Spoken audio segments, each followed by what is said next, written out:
Hey everybody, Felix Staffelbaker here.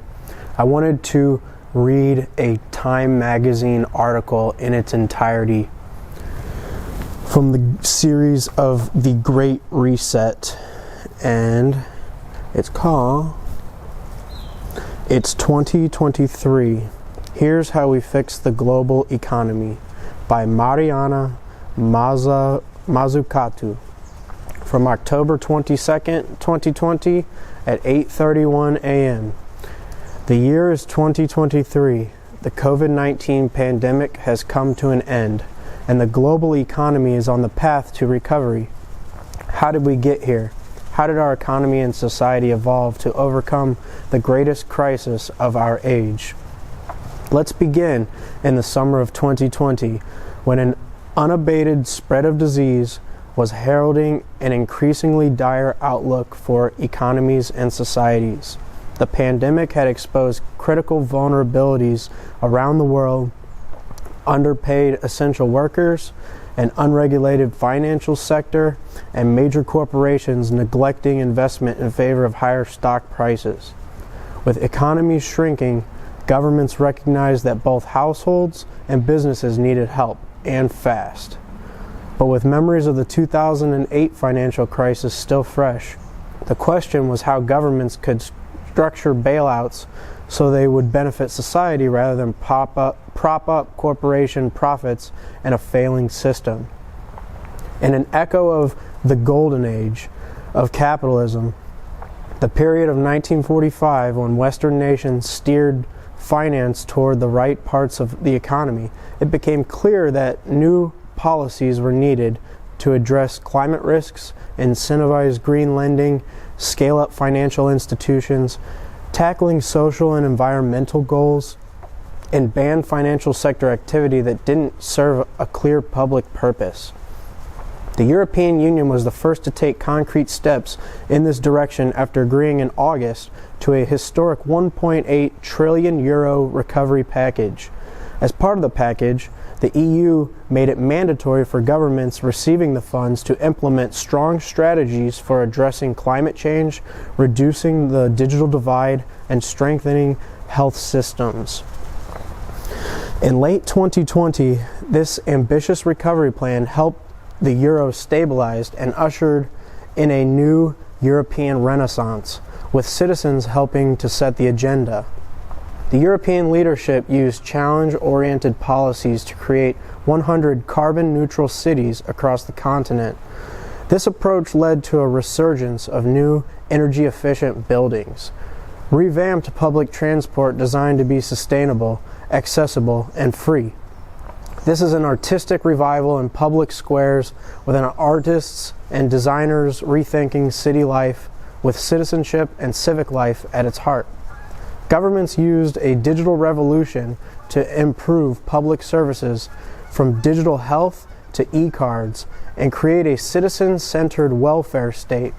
This transformation required both supply-side investment and demand-side pulls, with public procurement becoming a tool for innovative thinking that funneled through all branches of government. The U.S. began to change its approach after November 3rd, 2020, when Joe Biden defeated Donald Trump in the presidential election and the Democrats held the majority of both houses of Congress. Following his inauguration in January 2021, President Biden moved quickly to rebuild frayed ties between America and Europe, setting up a forum to share collective intelligence that could inform a smarter form of government. European governments were eager to learn from the investment strategies used by the U.S. government, like those led by Defense Research Agency DARPA, to spur research and development in high-risk technologies. And the U.S. was eager to learn from Europe how to create sustainable cities and reinvigorate civic participation. With COVID-19 still rampant, the world woke up to the need to privatize collective intelligence and put public value at the center of health innovation.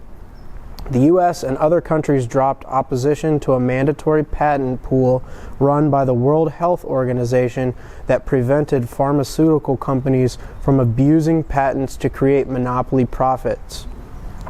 Bold conditions were placed on the governments of intellectual property, pricing, and manufacturing of COVID-19 treatments and vaccines to ensure therapies were both affordable and universally accessible. As a result, pharmaceutical companies could no longer charge whatever they wished for drugs or vaccines. Governments made it mandatory for the pricing to reflect the substantial public contribution to their research and development. This extended beyond COVID-19 therapies and practice, impacting the pricing of a range of medicines from cancer therapies to insulin. Richer countries also committed to increasingly manufacturing capabilities globally and using mass global procurement to buy vaccines for poorer countries. On February 11, 2021, the FDA approved the most promising COVID-19 vaccine for manufacture in the U.S. Mass production began immediately. Plans for swift global distribution kicked in, and the first citizens received their shots within 3 weeks from free at the point of use. It was the fastest development and manufacture of a vaccine on record and a monumental success of health innovation. When the vaccine was ready for distribution, national health authorities worked constructively with a coalition of global health actors led by the World Health Organization, the Bill and Melinda Gates Foundation, and others to collectively devise an equitable global distribution plan that supported public health goals. Low and middle income countries, along with health workers and essential workers, were granted priority access to the vaccine, while higher income countries rolled out immunization programs in parallel.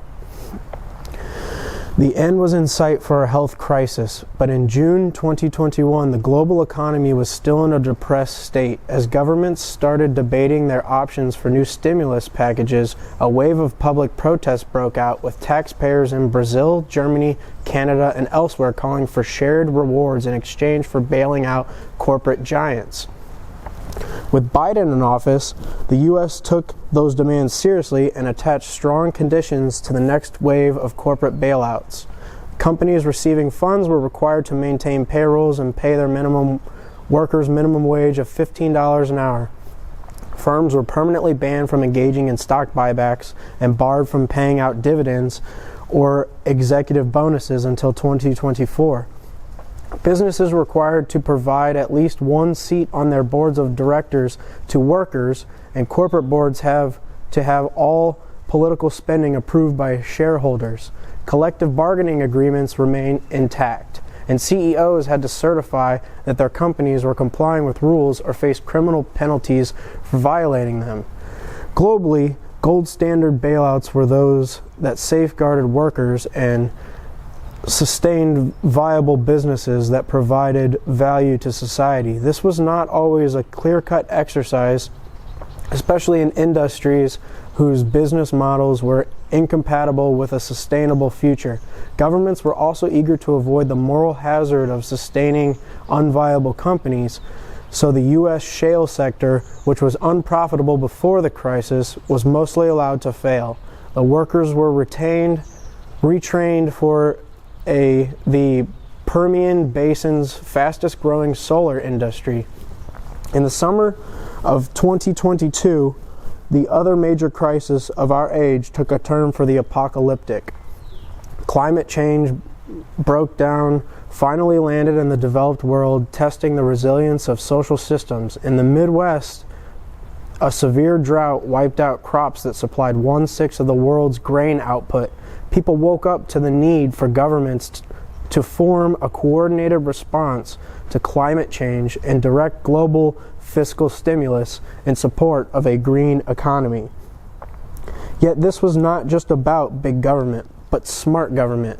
The transition to a green economy required innovation on an enormous scale, spanning multiple sectors, entire supply chains, and every stage of technical development, from R&D to deployment. At regional, national, and supranational levels, ambitious Green New Deal programs rose to the occasion, combining job guarantee schemes with focused industrial strategy. Governments used procurement, grants, and loans to stimulate as much innovation as possible, helping fund solutions to rid the ocean of plastic, reduce the digital divide, and tackle poverty and inequality. The new concept of a healthy Green Deal emerged, in which climate targets and well-being targets were seen as complementary and required both supply and demand side policies. The concept of social infrastructure became as important as physical infrastructure. For the energy transition, this meant focusing on a future of mobility strategy and creating an ambitious platform for public transportation, cycling paths, pedestrian pathways, and new ways to stimulate healthy living. In Los Angeles, Mayor Garcetti successfully turned one lane of the 405 freeway into a bicycle lane and broke ground in late 2022 on a zero-carbon underground metro system free at the point of use. Rising to the role of the entrepreneurial state, government had finally become an investor of first resort that co-created value with the public sector and civil society. Just as in the days of the Apollo program, working for government rather than for Google or Goldman Sachs became the ambition for top talent coming out of university. Government jobs became so desirable and competitive, in fact, that a new curriculum was formed for a global master in public administration degree for people who wanted to become civil servants. So as we stand here in 2023, the same people but in a different society, COVID-19 convinced us we could not go back to business as usual. The world has embraced a new normal and ensures public-private collaborations are driven by public interest, not private profit. Instead of prioritizing shareholders, companies value all stakeholders, and financialization has given way to investments in workers, technology, and sustainability. Today we recognize that our most valuable citizens are those who work in health and social care, education, public transport, supermarkets, and delivery services. By ending precarious work and properly funding our public institutions, we are valuing those who hold our society together and strengthening our civic infrastructure for the crisis yet to come. The COVID-19 pandemic took so much from us, and lives lost and livelihoods shattered, but it also presented us with an opportunity to reshape our global economy, and we overcame our pain and trauma to unite and seize the moment. To secure a better future for all, it was the only thing to do. That was Time Magazine, The Great Reset.